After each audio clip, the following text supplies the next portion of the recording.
Donc rebonjour, voici la troisième vidéo du jour concernant le devoir des enfants qui ont des difficultés dans les apprentissages.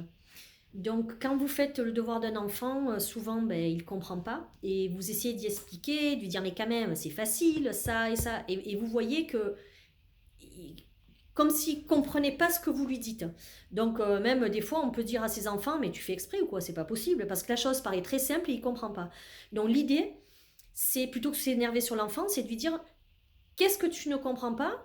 Alors, sur le coup, c'est un réflexe que l'on a. Forcément, il ne va pas pouvoir vous répondre, parce qu'il va vous dire ben, rien, je comprends rien. Alors, l'idée, c'est d'essayer de tourner les choses en lui disant ben, explique-moi par rapport à la consigne qui est écrite, explique-moi toi comment tu comprends cette consigne. Pour toi, qu'est-ce qu'il faut faire dans cet exercice. Et vous allez voir que là, il va réfléchir et il va vous dire des choses. Et à partir de là, c'est là où vous allez lui dire non mais dis-moi selon toi qu'est-ce qu'il faut faire. Il va quand même avoir une petite idée parce que l'exercice qu'il a à faire, il a sûrement vu dans la journée à l'école. Donc vous lui dites mais aujourd'hui tu as appris des choses à l'école, l'exercice est en lien probablement avec ce que tu as fait à l'école. Donc essaie de me dire qu'est-ce que tu comprends toi de ça. Et vous verrez il aura compris certaines choses mais pas toutes. Et c'est là où le travail de pédagogie va être intéressant parce qu'en fait, ce sera à vous de voir qu'est-ce que vraiment il n'a pas compris.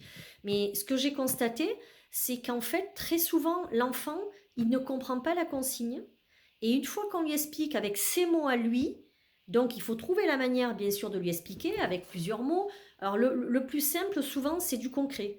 Il a un exercice à faire, et bien concrètement, vous allez lui expliquer avec un exemple. Vous voyez, vous prenez l'exercice, pas celui qu'il doit faire, mais la même chose, avec d'autres mots, ou si c'est des maths, d'autres chiffres, et vous lui demandez de le faire. Ce que j'ai constaté, moi, c'est que bien souvent, l'enfant, c'est la consigne qui ne comprend pas.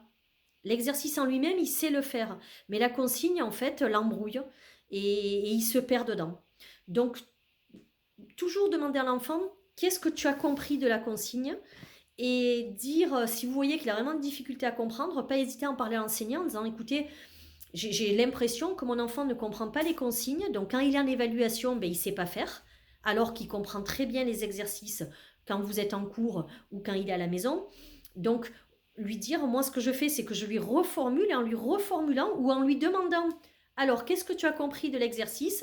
Il arrive à le faire. Donc voilà, moi je sais que ça a été très utile ça de demander à mon enfant qu'est-ce que tu as compris de la consigne et c'est là où j'ai vu qu'en fait il était à côté totalement de l'exercice. Donc voilà, j'espère que ce petit conseil vous aidera. À bientôt.